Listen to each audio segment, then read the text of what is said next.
Have you ever looked up at the night sky and wondered if any of those stars out there have planets like Earth orbiting them? I know, right? It's wild to think about. Yeah. Well, it turns out they do. And technology has gotten so good that we can now actually find planets outside of our own solar system. We call those exoplanets. And the really exciting part, What's that? some of these planets are rocky, like Earth, and they're in what we call the habitable zone, Okay. meaning the temperature might be just right for liquid water to exist on the surface. Oh, wow. I mean, can you imagine the possibility of life on those worlds? It's pretty mind-blowing, isn't it? Totally. And, it wasn't that long ago that we didn't even know if there were planets outside our own solar system. Right? And now, not only are we finding them, but we're finding some that could actually have the right conditions for life. Exactly. And some of these candidates are surprisingly close. Well, in astronomical terms anyway. Right. Take Proxima Centauri b, for example. This planet orbits the star Proxima Centauri, which is the closest star to our sun, just a little over 4 light years away. And get this, it's right smack in the habitable zone of its star. Wow. But what does that actually mean for the possibility of life? Well, that's the big question, isn't it? The habitable zone is the region around a star where the temperature is not too hot and not too cold for liquid water to exist on a planet's surface. Right. And as we know, liquid water is essential for life as we know it. Makes sense. But keep in mind that just because a planet is in the habitable zone, it doesn't guarantee that there's actually life there. Oh, of course. There are lots of other factors that come into play, right? Like the atmosphere, volcanic activity, a magnetic field, Exactly, you got it. all that good stuff. So Proxima Centauri b is a fascinating planet, but there's still so much we don't know about it. Right. Research suggests that it might have an atmosphere, but we don't know if it's dense enough to protect the surface from the radiation of its star, which is a red dwarf that's much more active than our sun. Oh, I see. So even though Proxima Centauri b is in the habitable zone, we can't say for sure whether it's actually habitable. Exactly. And the same goes for other exoplanets we've found in the habitable zone, like Luyten b, which orbits a red dwarf star called Luyten 726-8, about 12 light years away. Wait, Luyten b? Yeah. That name rings a bell. Does it? Isn't that the planet that some think might have oceans of lava? That is one theory.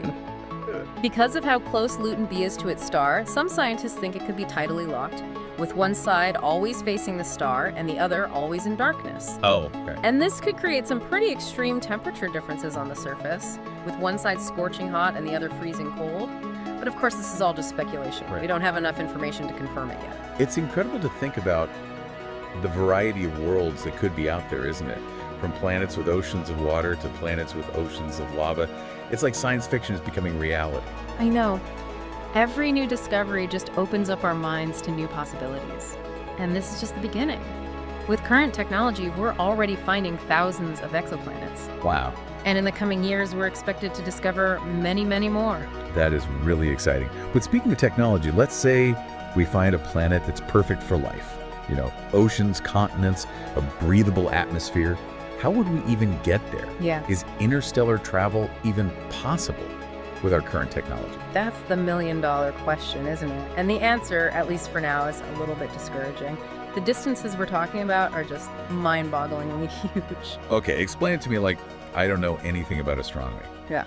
How far away is Proxima Centauri b really? Okay, so to give you an idea, light, which is the fastest thing we know of, takes over 4 years to travel from Proxima Centauri b to us. Oh, wow. That means even if we could travel at the speed of light, which is impossible according to our current understanding of physics, it would still take us over 4 years to get there. Over 4 years, traveling at the speed of light. That is a long way. And to put them in perspective, how long would it take a spacecraft with current technology to reach Proxima Centauri b? Well, the fastest spacecraft we've ever built, the Parker Solar Probe, reaches incredible speeds. But even at that speed, it would take over 17,000 years to get to Proxima Centauri b. 17,000 years. That's like practically impossible, at least for a single generation. Yeah. So does that mean interstellar travel is just a distant dream? Not necessarily. While current technology limits us, there are some fascinating ideas out there about how we might overcome those limitations in the future. One of those ideas is nuclear propulsion, which could allow us to reach speeds much faster than what we can achieve now, significantly shortening travel time. Nuclear propulsion, huh? Sounds a little sci-fi, but promising. Can you tell me a bit more about how that would work? Sure. Nuclear propulsion is based on the idea of using the energy released by nuclear fission or fusion to propel a spacecraft. In nuclear fission, you split the nucleus of a heavy atom, like uranium, into lighter nuclei, which releases a tremendous amount of energy. Right. In nuclear fusion, you fuse two light nuclei, like deuterium and tritium, to form a heavier nucleus, which releases even more energy. Got it.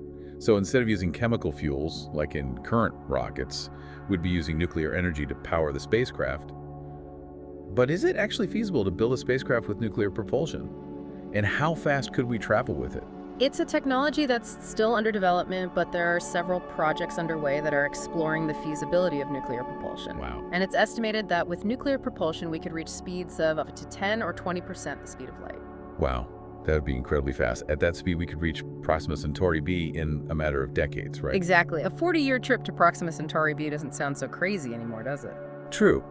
But what if 40 years is still too long? Are there other, even more futuristic technologies that could allow us to travel even faster, or even break the speed of light barrier? Well, now we're getting into more speculative territory. There are concepts like fusion propulsion, which could potentially allow us to reach even higher speeds than nuclear propulsion. And then there are solar sails, which are giant, lightweight sails that would be propelled by sunlight or even laser beams from Earth. Those ideas sound like something straight out of a science fiction movie. But are they actually viable? Could we ever see them become reality? It's tough to say for sure.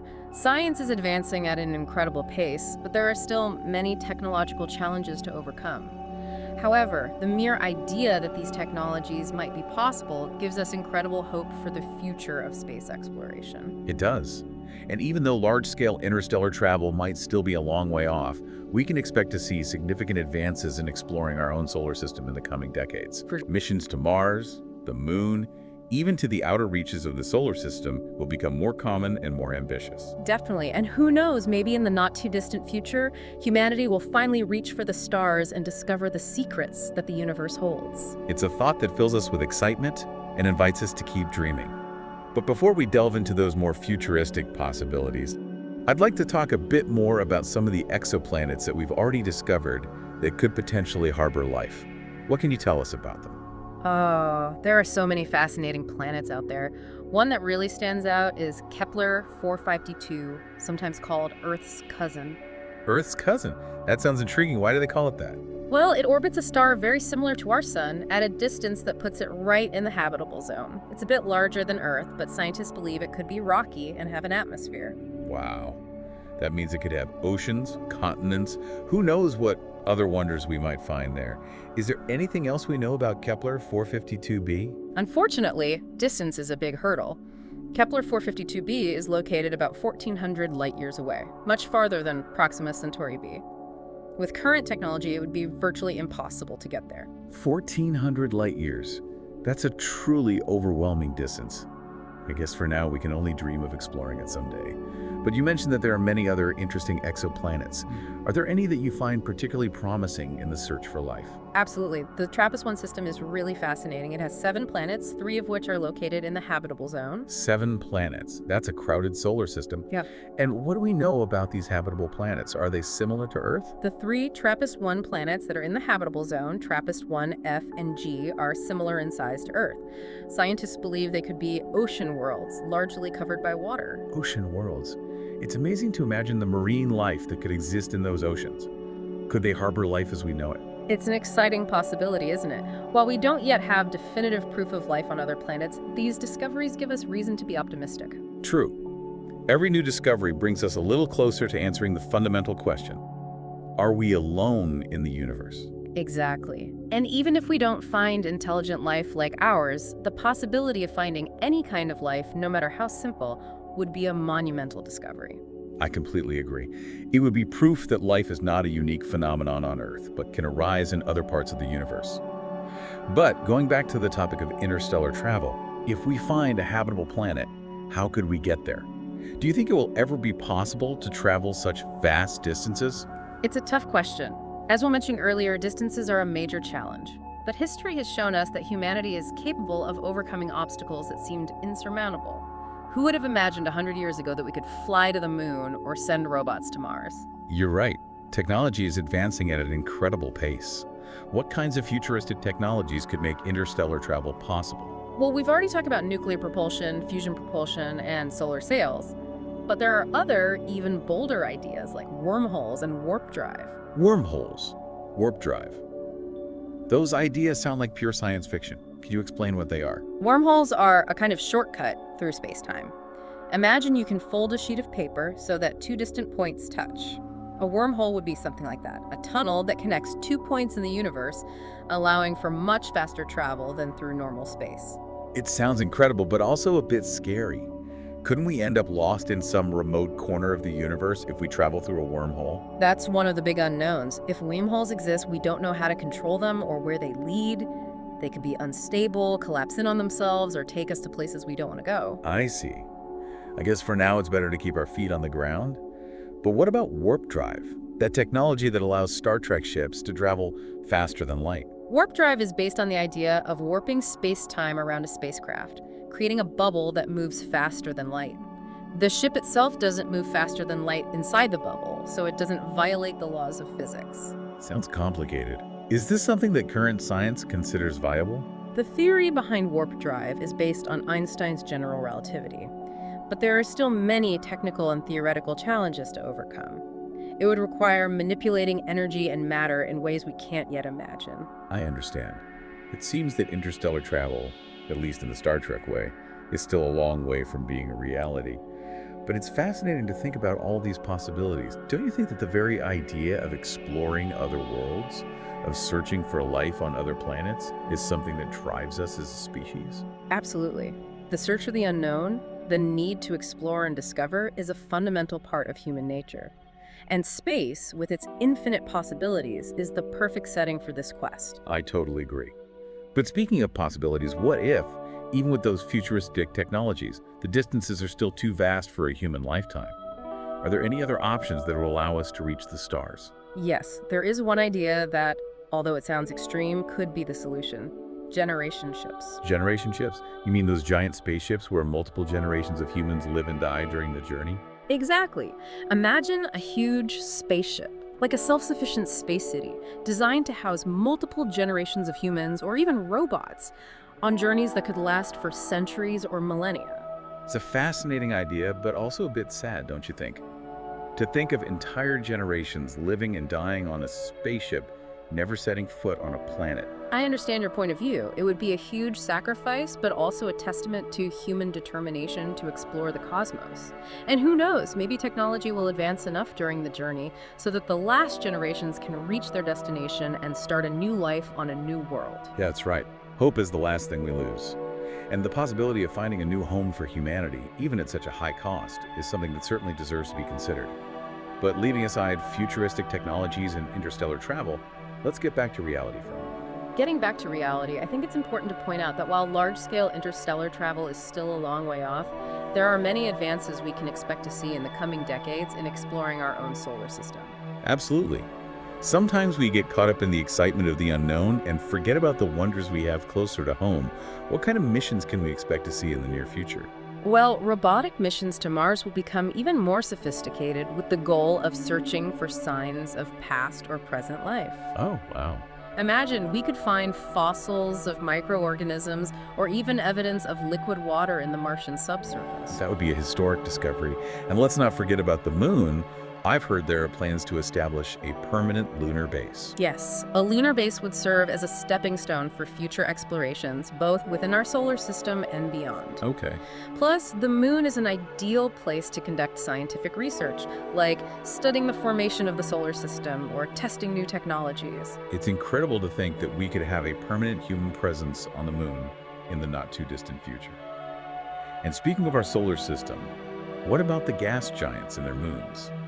I've always been fascinated by those distant and mysterious worlds. Oh, the gas giants and their moons are a treasure trove of discoveries waiting to be explored.